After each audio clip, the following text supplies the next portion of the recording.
Mercredi le 15, on va parler du chemin Roxham. J'en parle jamais, ça me tente d'en parler. Les initiations, encore des scandales. NORAD, c'était pas juste pour le Père Noël, ça, cette affaire-là. Je parle de Coco Béliveau. Oui, Coco Béliveau qui est à Big Brother et qui même pas acheté un maudit riche à Big Brother. Hein? Ça a sorti, puis elle blasse contre ça. On va parler de la crypto un peu. Le fromage Velveeta. Qui se souvient de ce fromage-là que je pense que j'ai jamais goûté et que j'ai vu dans ma vie? Je vais vous expliquer pourquoi. Hein? Bonjour!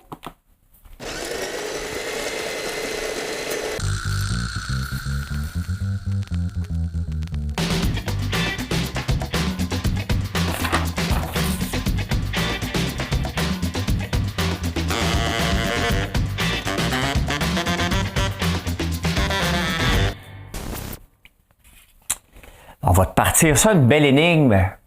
Elle n'est pas facile, mais facile en même temps. Mesdames et messieurs, 2ELGBTQI+, voici l'énigme du jour. Attendez un peu. Bon. En 1950, c'était la première de ce film. Quel film? Mais quelle est la question? Hein? Quel est ce film? C'est-à-dire une projection. Hein? J'écoute des affaires des fois, les Français, puis ils me font rire avec leur c'est-à-dire. Si tu es obligé de dire c'est-à-dire, c'est peut-être t'as mal expliqué ton premier point, mais j'y vais comme si. Hein? Le film, une fille qui a connu des temps difficiles, mais qui a été aidée par une amie fidèle pour rencontrer son prince charmant et vivre heureuse à jamais. C'est-tu une assez belle charade, ça? Moi, je trouve le sujet, puis là, je travaille, je vous le dis, là, pour les charades, dernièrement, là, je les ai améliorées, là, et je ne cache pas que je prends la charade, je prends le point que je veux parler, je l'envoie dans le chat GPT, puis on travaille, des fois, ça prend une dizaine d'itérations, mais celle-là, je l'ai bien aimée, et je la répète. Une fille qui a connu des temps difficiles, mais qui a été aidée par une amie fidèle pour rencontrer son prince charmant et vivre heureuse à jamais. Le 15 février 1950, c'était la première de ce film.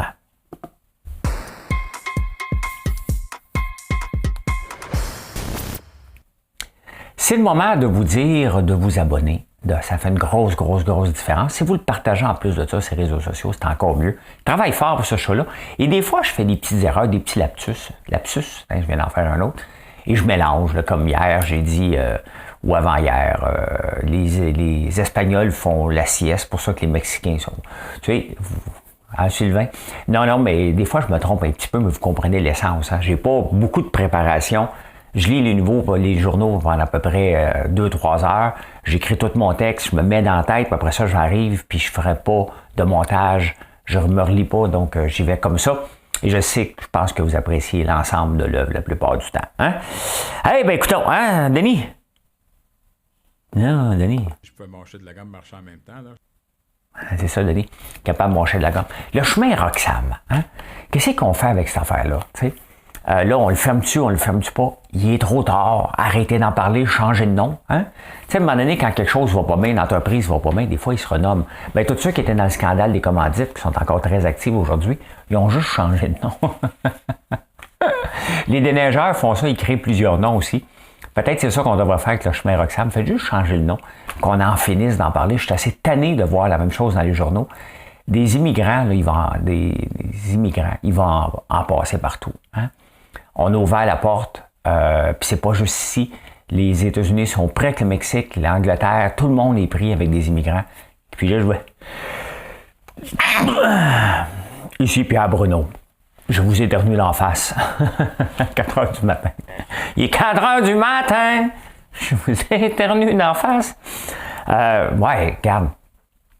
Ils vont toujours passer, ils vont passer ailleurs. Ça fait partie maintenant. Puis les passeurs font de l'argent sur le dos du pauvre monde, que je vous dise, mais honnêtement, que je suis tanné d'en entendre parler. On en parle, mais il se passe rien.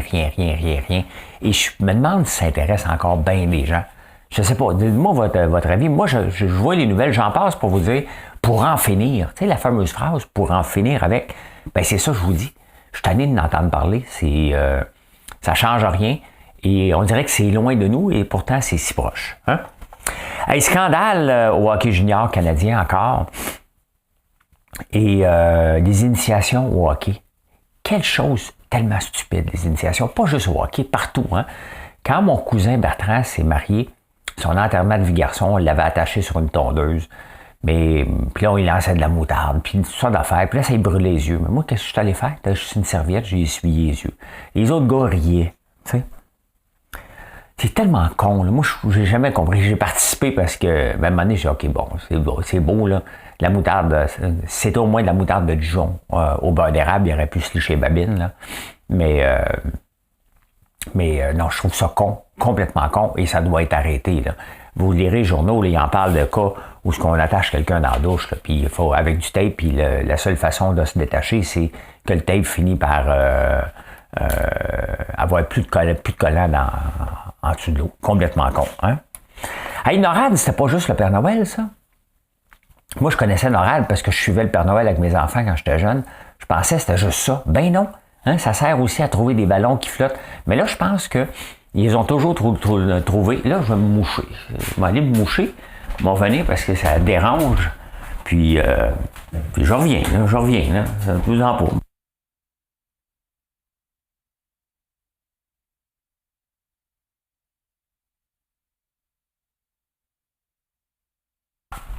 Bon, voilà, c'est fait. On va arrêter de niaiser là, avec... c'était fatigant, ça, cette affaire-là. Ben oui, le NORAD, je pensais, moi, c'était juste pour le Père Noël. Ben non, il trouve des ballons. J'ai comme l'impression que là, il regarde un petit peu plus qu'est-ce qui se passe, parce qu'il semble en avoir pas mal. Hein? Et la Chine, pourquoi qu'elle fait ça? Hein? C'est dans quel but? Écœurer tout le monde. Je me demande, tu sais, quand tes plus gros clients, tes plus gros acheteurs, tes écœurs combien de temps pour montrer que t'es fort? Tu sais, je sais pas, hein? Je sais pas. C'est un drôle de jeu. En parlant de drôle de jeu, il y a Poilievre et les conservateurs ont toujours trouvé que Radio-Canada a trop de financement. Radio-Canada a un peu trop de financement. OK? C'est vrai.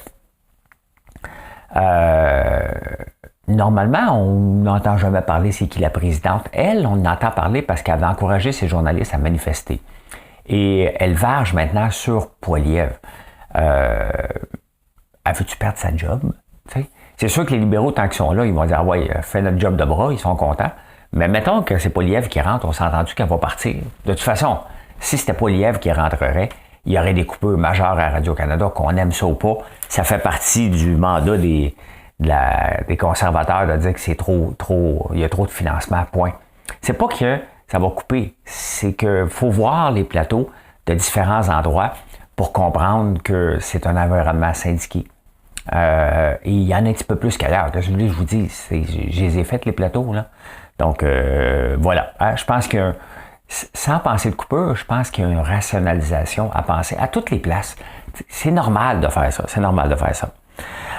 Voulez-vous une auto électrique, vous autres? Ben, 58% des gens qui veulent s'acheter une auto veulent s'acheter une auto verte. Ils disent, oh, right. Tu sais, quand tu dis, fais-moi à la maison, là, vas-y, mettons designer, vas-y, all in. Puis là, tu arrives avec des plats, tu fais comme, oh, non, ça coûtait un petit peu plus cher. On va enlever ça, puis finalement, tu peux juste rajouter un coup de peinture. C'est à peu près ça qui arrive aux propriétaires d'auto neuves, ceux qui veulent s'acheter des autos neuves. Ils arrivent chez le concessionnaire, tu fais quoi à soir?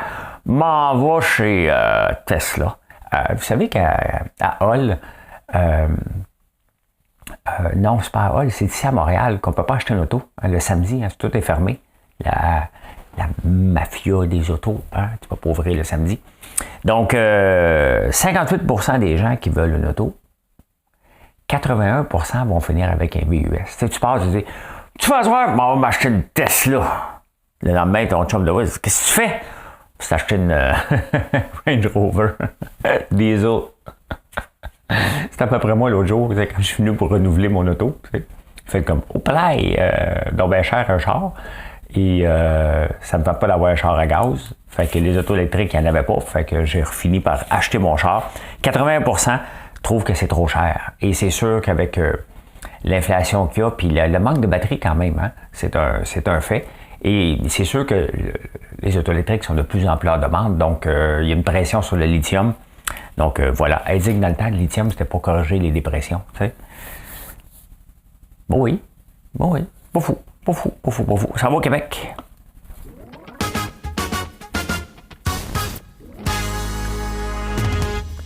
Je sais pas si c'est vrai cette nouvelle-là. Hein? Bon, on a parlé beaucoup des gaz, des gaz. Ici, Pierre Bruno. J'aimerais vous parler de gaz. Des cuisinières au gaz propane puis au gaz naturel qui donnaient l'asthme. Et je le vois. J'en ai une ici, puis quand je cuisine, ben, je le vois avec mon purificateur d'air qui part, des travails, là, pour enlever les particules dans l'air. Mais je suis aussi chauffé. Si j'ai une cuisinière, c'est que j'ai un brûleur ici dans la maison au gaz naturel. Donc, quand je l'ai acheté, il y avait ça. J'imagine que ça faisait partie des maisons, des conversions qu'on faisait. Et quand j'ai acheté ma maison d'un Shop Angus, dans l'an 2000, on m'a demandé si je voulais avoir du gaz naturel à l'intérieur. J'ai dit non. Tu sais. Et on est en l'an 2000, 23 ans plus tard. Il y a à peine 20 ans, je ne sais pas quand ça a arrêté, là, que les gouvernements nous incitaient à prendre le gaz naturel, subventionnaient Gaz Métro, hein, subventionnaient les conversions vers le gaz naturel. 2023, maintenant, on apprend que ça émet des particules dans l'air. Et de deux, là, c'est pas sûr que c'est vrai, mais j'en parle quand même, qu'on ne réparerait plus et qu'on n'autoriserait plus les brûleurs au gaz naturel dans les maisons. Je ne sais pas si c'est vrai, mais tu se mets de mettre la hache dans Énergir si c'est le cas, là, tu sais. Mais je pense qu'on va aller là. Mais admettons, on jase, là, tu sais. Mettons qu'ils disent, regarde, on ne peut plus te réparer. Ça te tente-tu, tu vas me payer une nouvelle, tu sais. La personne qui a fait le choix avant, c'est parce qu'il y avait une subvention. Tu vas me donner une subvention pour revenir en arrière. Puis on le voit, les gouvernements, des fois, qui sont gérés par les lobbies, puis ça me tape ses nerfs. L'alcool, c'en est un, hein. Maintenant, on voit un paquet d'études. Tout le monde l'a dit qu'il savait finalement que l'alcool n'était pas bon pour la santé. On le savait là, quand même. Là. Mais de le voir qu'il y avait autant d'études sérieuses qui faisaient un lien directement entre l'alcool et les cancers, ben c'est un peu choquant de voir éducalcool. Hein? Ils ne parlent pas beaucoup dernièrement éducalcool, hein? Parce qu'avec leurs 3 verres par jour, là, 5 jours par semaine, là, hey, ça fait juste 1 an de ça qu'ils parlaient de ça. Il faut être effronté à tabarnouche. Hein? Alors qu'un an plus tard, une étude d'études, parce que la dernière étude de laquelle on parle maintenant, c'est 5300 études mises ensemble qui ont dû demander à ChatGPT, crunch-moi ça ensemble, là, puis go, hein? Mais voilà, hein, c'est quand même des fois, les gouvernements, ils nous proposent des affaires que souvent, hein, c'est géré par les lobbies, puis ça me choque. Ça me choque parce que, tu sais, on met des gens au pouvoir pour qu'ils prennent des décisions, et finalement, ils prennent des décisions pas en notre faveur tout le temps, en faveur des gens qui payent. Et ça, moi, ça brise mon rêve de naïveté. Je suis un naïf dans la vie, puis ça me brûle un peu. Réseau de la santé, ça a l'air qu'on a besoin de 120 000 personnes. C'est drôle parce qu'hier, j'ai dit qu'il n'y avait pas besoin de gens. Je sais que je me fais détester à chaque fois, là. Il y a trop de gens, ils sont juste pas à bonne place et ils sont pas assez efficaces. C'est ça le constat du réseau de santé lorsqu'on le compare avec les autres réseaux de santé dans le monde. Ça ne veut pas dire que ça va mieux ailleurs parce que les autres aussi peuvent s'améliorer, mais il y a trop de paperasse, il y a trop de niveaux. En Angleterre, là, il y a tellement de paperasse, il y a 23 documents à remplir pour un médecin lorsqu'il voit un patient. C'est sûr qu'il n'a pas le temps de s'occuper des patients. Hein? Il est toujours en train de remplir la paperasse pour faire plaisir un peu à tout le monde. Ici, je ne l'avais pas vu, là, mais il n'y a pas besoin de 120 000 personnes. Là. Oui, il y a le vieillissement de la population, mais je pense qu'on peut être un petit peu plus vite en ayant des infirmières et des super infirmières pour screener en partant. Les pharmaciens peuvent faire un job supplémentaire. Ils ont du temps, eux aussi. Donc, je pense qu'il faut revoir toute l'organisation du travail avant de penser 120 000 personnes, c'est des milliards et des milliards et des milliards. Il faut arrêter de capoter. Ça doit être un consultant chez McKinsey qui a dit « Fais-nous une étude! » Fait qu'il est arrivé et il a dit « Tiens ton étude, man. On a besoin du monde. Maintenant, toi, paye-moi. Hein? » Québec solidaire, ils ont fait leur mea culpa en fin de semaine. Et là, ils partent à la tournée des régions. Ça, c'est avant que le Journal de Montréal se mette sur leur dos. Tu sais, le Journal de Montréal, là, hein, on le sait que c'est géré par Pierre Carl. Et les journalistes, des fois, ne sont pas tellement impartials, puis ça apparaît, hein, parce que Pierre Carl, Parti québécois, donc le Parti québécois qui est plus populaire en région. On s'entend, il y en a 3, là, mais ils ne sont pas populaires à Montréal. Québec solidaire qui est plus populaire à Montréal. Donc là, Québec solidaire veut partir en région, un peu comme les témoins de Jéhovah. C'était un peu une joke que Mathieu Bock-Côté a fait. Puis là, tout le monde rit de Québec solidaire pour voir s'ils sont capables de changer. Ils n'ont jamais été à l'écoute. Hein? Ils sont à l'écoute de leur propre nombril. C'est à peu près ce que le Journal de Montréal a un peu raison, mais c'est parce que quand ils se mettent sur le dos de quelqu'un, un peu comme LOL, qui était Patrick Huard, qui était parti de TVA pour aller faire autre chose, entre autres LOL, bien là, tous les journalistes du Journal de Montréal ont trouvé ça plate. Là, tout le monde varge sur le Québec solidaire parce qu'ils s'en vont dans les régions où le PQ est plus populaire. Tu sais, à un moment donné, soyez un petit peu moins porte-parole de votre boss. Ça va montrer que vous êtes des vrais journalistes puis que, tu sais, vous êtes capable, sans varger sur Pierre Calme, on s'entend, là, tu ne peux pas perdre ta job, mais entre les deux, là, juste un peu. Cependant, ce que vous dites sur Québec solidaire, vous avez raison. C'est juste que vous partez en masse à chaque fois sur... vous mordez le même os en même temps, tout le monde. Hein? Voilà, tombez sur la tête. C'est le temps où je mets mes écouteurs. On va écouter quelque chose en même temps, ensemble. On va écouter quelque chose ensemble. Bon, attendez un peu. Attendez un peu. Là.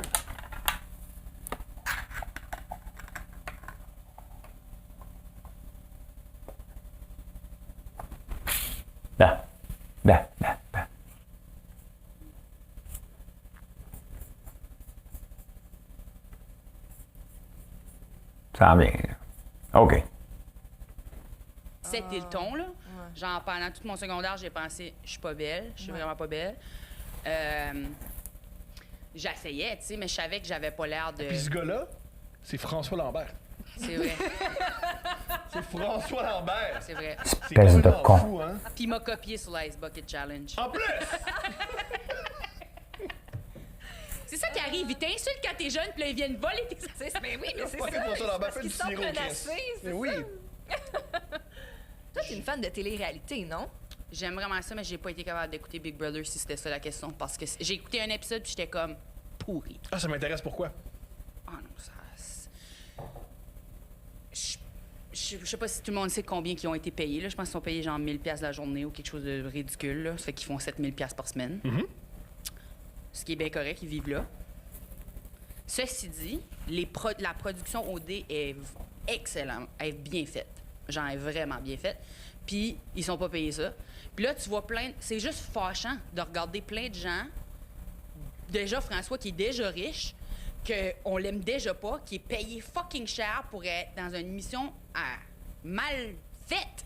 Comme avez-vous vu les challenges? Et c'est tout croche, là, à un moment donné, ils sont... Tu sais, celles qu'on voit dans la pub sur Internet où ils sont accrochés sur le mur puis ils leur garagent de la vapeur, là, je veux dire... C'est quoi ce défi-là de crise de riche, là? Puis des raisons de se donner de l'argent pour... Puis on va écouter ça, puis tu sais... Pourquoi?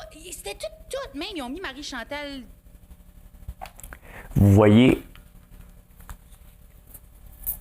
voyez comment ça peut vieillir mal, hein? OD qui est bien fait alors qu'OD vient de se faire varloper. On s'entend, c'était tourné pendant la pandémie, j'imagine, pendant que j'étais là ou avant. Après, Big Brother, ça parle de moi, bien entendu. Vous voyez Thomas Levac, comment ce gars-là, c'est un loser. Hein? Comment j'ai aucun respect parce qu'avant qu'il se fasse pogner à faire ses niaiseries, comme les autres, ben regardez, hein, il continue à varger sur moi. Ce que je m'en fous, c'est il n'y a pas de vie. Hein? Et il encourage constamment. Puis on voit Coco Béliveau qui est là en ce moment. Et ben oui, je t'ai payé 1000$ par semaine, je fais de la télé, je fais un show. Hein? Et le petit challenge qu'elle parlait, là, ils ont tous tombé comme des mouches. Et moi, je suis resté très longtemps, pas parce que je suis un riche, parce que je suis une personne qui se tient en forme et qui savait que je m'en allais dans un défi. Et dans toutes les émissions de télévision que je participe, on vous le dire, rien qu'à vous autres, là, je suis payé comme tout le monde. Hein? Il y a Véronique Cloutier aussi est payé, puis Patrick Huard qui est à l'aise aussi. Quand il fait un show de télé, il est payé. Hein? Puis Guillaume Lepage est payé. Puis MC Gilles est payé. Tout le monde que vous voyez à la télévision, on est payé. Arrêtez de capoter avec Big Brother. Hein? Donc, je sais que maintenant vous le comprenez, mais vous voyez comment ça peut vieillir mal. Aujourd'hui, elle est là. Elle collecte son 1000$ par jour. Et, tu sais, vous voyez comment ça l'avait... Tu sais, moi, là, si je dis un statement comme ça, j'ai assez de fierté pour dire non, j'y vais pas, parce que j'ai une fierté. Ce genre de personnes-là n'ont aucune fierté. Tout à coup, ils disent « Oh, palais! » Il y en a qui se sont mis sur la map parce qu'au fil du temps, Big Brother a été une porte de lancement pour bien des gens, là. Hein? Donc, là, elle dit « Oh, OK, je peux me mettre sur la map, je peux me faire connaître, hein? Je vais laisser tomber mes principes tout à coup, hein? » Et le petit défi plate qu'elle disait, là, j'aimerais bien ça l'avoir, voir si elle serait capable de toffer une seconde alors que j'ai toffé 10 minutes à retenir mes abdos qui tremblaient. Hein? Ben voilà. Finance.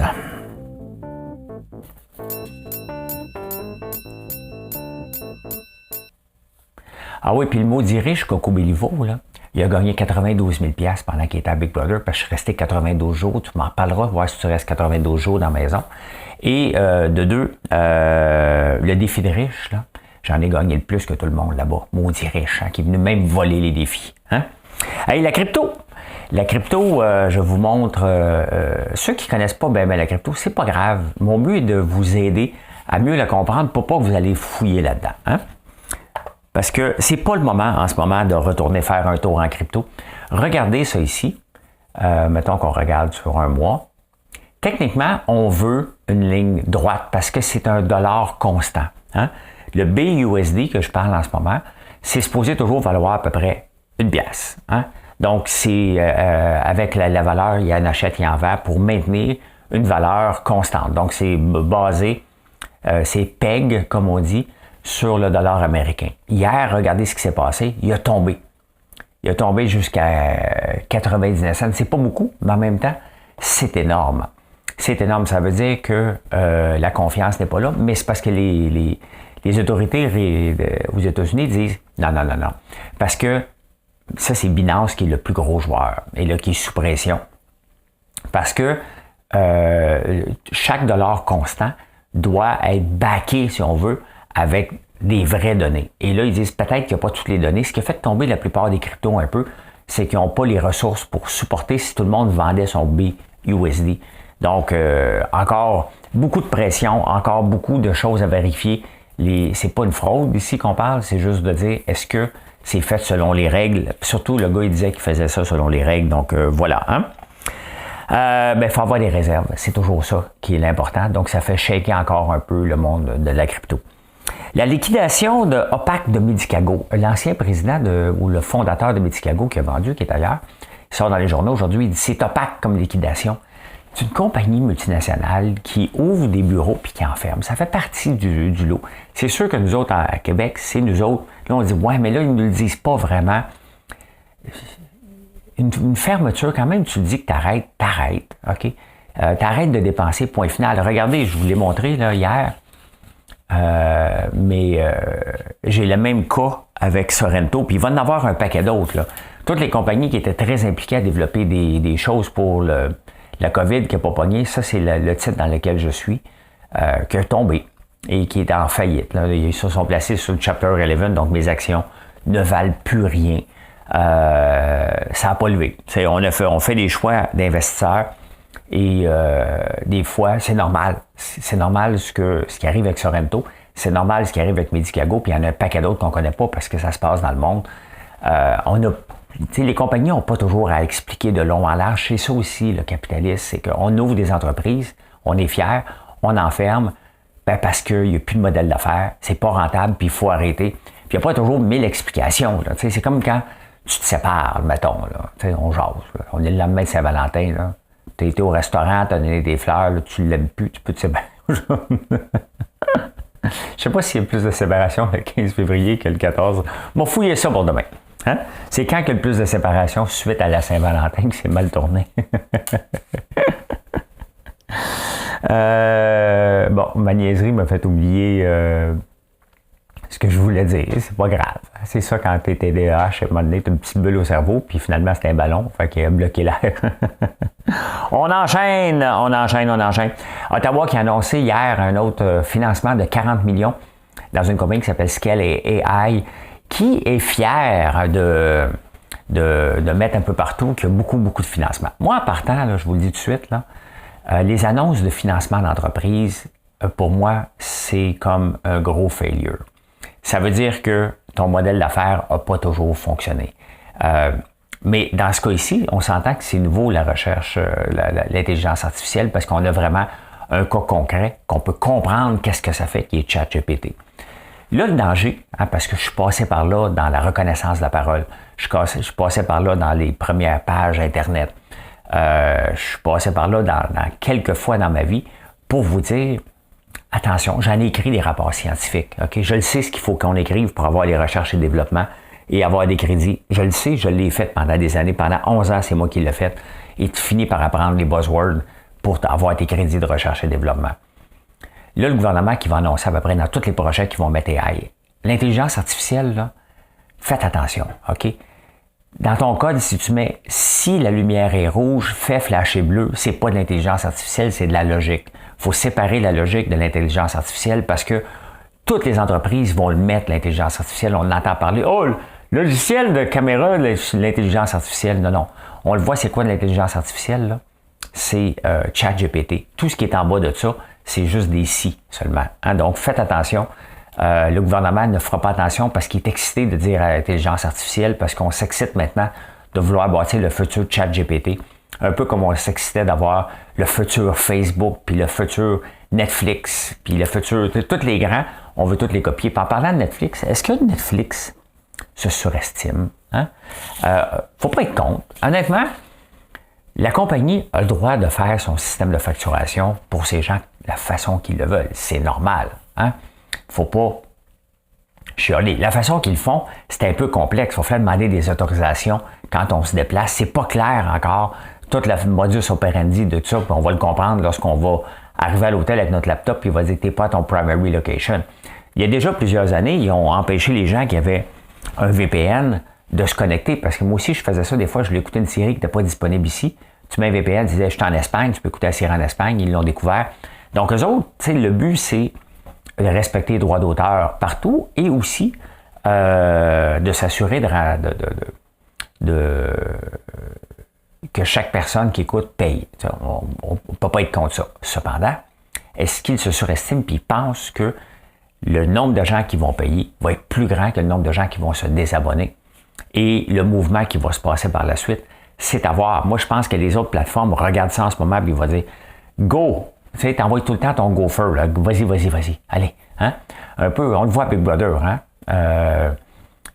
Coco qui a justement envoyé Jimmy peser sur le bouton, ben c'est à peu près ça que les autres font, encouragent. Ah ouais, vas-y, parce que si ça fonctionne pour Netflix, toutes les autres vont faire ça, là. C'est bien évident. Ils ont besoin d'argent supplémentaire, sont à la course à avoir des meilleurs rendements en bourse, de la course à investissement pour avoir le prochain gros show. Donc, c'est un peu normal. Hein? Mais est-ce qu'ils se surestiment? Peut-être. Hein? Êtes-vous un millennial? Pendant des années, on vous a vanté que vous étiez le nouveau bread and butter, puis presque la meilleure chose qui est arrivée dans l'humanité depuis l'invention du pain tranché. Mais là, les millennials ont mal appris à gérer leur argent. 49% des cas d'insolvabilité aux États-Unis proviennent de cette tranche-là. Mais il faut mettre un bémol. C'est facile de faire parler des chiffres seulement d'un seul sens.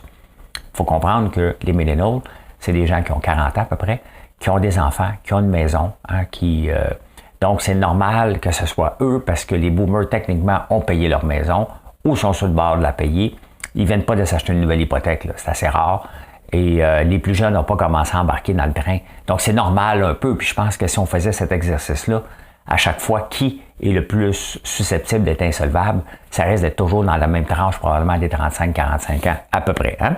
Insolite!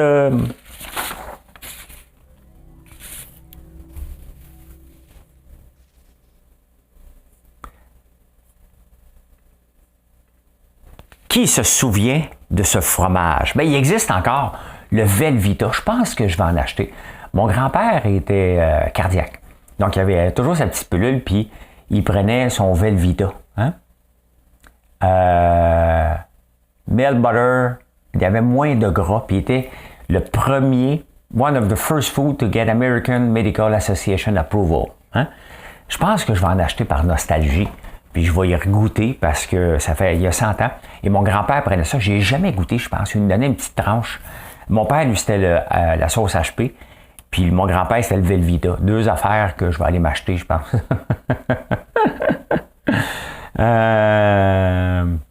Je sais pas, il dit « Can you buy it in Canada anymore? » Yes, OK.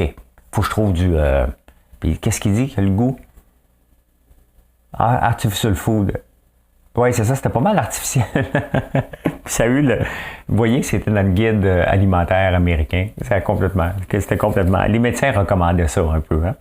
Jocelyn Coulon, qui est un analyste politique international reconnu, écrit dans la presse peut-on négocier avec Poutine? un an et demi plus tard, là, hein, on se pose-tu vraiment la question? La réponse est non. Arrêtez de poser des questions. On ne négocie pas avec Poutine, point final. Hein? Dans les films d'intelligence artificielle, parce que l'intelligence artificielle, maintenant, on l'utilise, mais dans les films d'intelligence artificielle, il y a une statistique. Hein? La plupart des robots, essayez de vous souvenir des films, là, la plupart des robots, c'est des femmes qui ont l'intelligence artificielle. Et la plupart des scientifiques, quand même assez élevés, là, 116 et 142 scientifiques rapportés dans les films d'intelligence artificielle sont des hommes. Et bien, c'est normal parce qu'il y a seulement 1% des femmes qui sont des directeurs des films d'intelligence artificielle. Ça fait beaucoup de statistiques, hein? J'essaie de vous résumer ça. Il y a un sondage Angus Reid, mesdames. Oui. Le bonheur des femmes vient avec la fertilité. That's it, that's all. OK? Arrêtez de rêver, moi, c'est l'amour, moi, c'est l'argent, moi, c'est les voyages, moi, c'est de lire un bon livre. Non, vous voulez des bébés. C'est pas moi qui le dis, c'est Angus Reid. Hein? Dans le fond, les femmes veulent, en moyenne, 2700 femmes ont été interrogées. La plupart voulaient 2,2 enfants. Ils se pratiquent juste pour 1,9. Donc, le chiffre final est 1,4. Et plus qu'on fait d'enfants, plus les femmes n'arrêtent pas d'en parler. Je veux des bébés, je veux des bébés. On s'entend pas tout le monde, là. Mais la phrase, elle dit ça en anglais. Le bonheur des femmes vient avec la fertilité. C'est tellement macho. Je sais pas. Puis pourtant, c'est une femme qui a écrit l'article, mais bon, les chiffres parlent. Vous êtes heureuse quand vous avez des bébés. Qu'est-ce que je vous dis, hein? Avez-vous donné une petite carte de soie à vos enfants, à vos petits chiens hier, puis à vos petits chats? 40% des Américains achètent un petit cadeau, une carte, peut-être des biscuits, mais quelque chose à leur animal de compagnie pour la Saint-Valentin. Donc, vous me direz si vous faites partie des statistiques. Hein? Manger du poisson le vendredi, l'Église en Grande-Bretagne, elle travaille fort. Elle travaille très, très fort pour reprendre sa place un peu de dictature. Donc, on va le retrouver, là, dans les affaires à chercher, moi. Manger du poisson. Hein? Manger du poisson, parce que vous savez que le vendredi saint, moi, j'essaye, je ne suis pas croyant, pas en tout, là, mais j'accepte ça. J'accepte ça que le vendredi, je ne mange pas de poisson. Je pense que j'en ai mangé, je ne mange pas de viande. Hein? L'obligation de manger du poisson le vendredi est une pratique de l'Église catholique qui remonte à plusieurs siècles. Avant, là, c'était interdit de manger du poisson, de manger de la viande.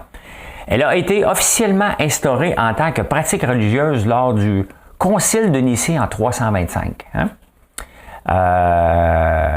Mais sa forme actuelle a été établie en 1966 par le pape Paul VI. Donc là, ils veulent revenir. Pourquoi? Pour le réchauffement de la planète, tout simplement.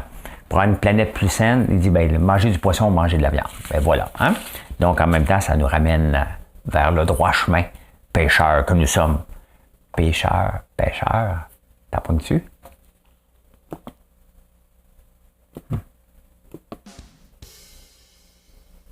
OK, je pense que ça marche. Je pense pas que ça a marché. C'est bon. C'est pas important, c'est juste pour vous énerver un petit peu. La pensée du jour.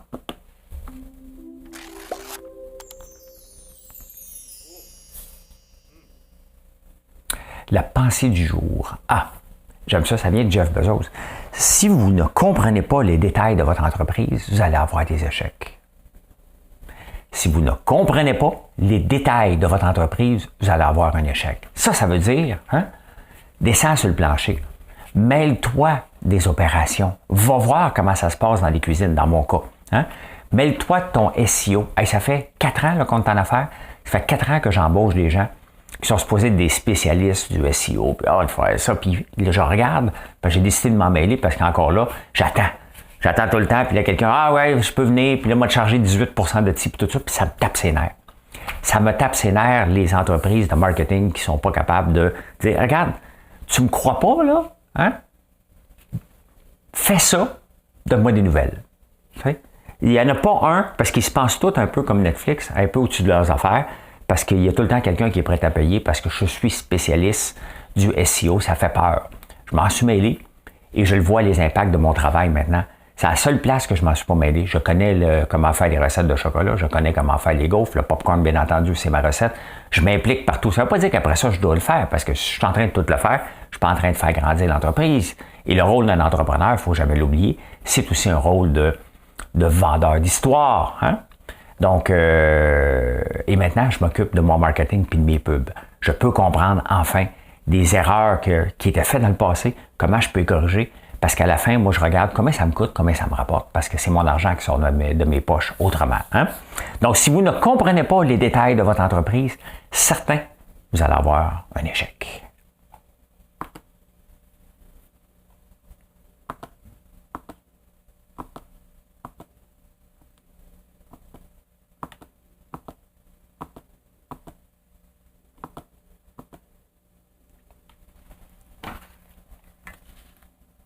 Pourquoi faire cette cochonnerie-là marche pas? Mais je vais vous dire.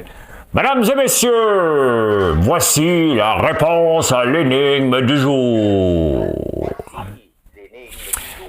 L'énigme du jour, est-ce que vous avez trouvé qu'est-ce que je cherchais? En 1950, le 15 février 1950, ce film-là voyait le jour.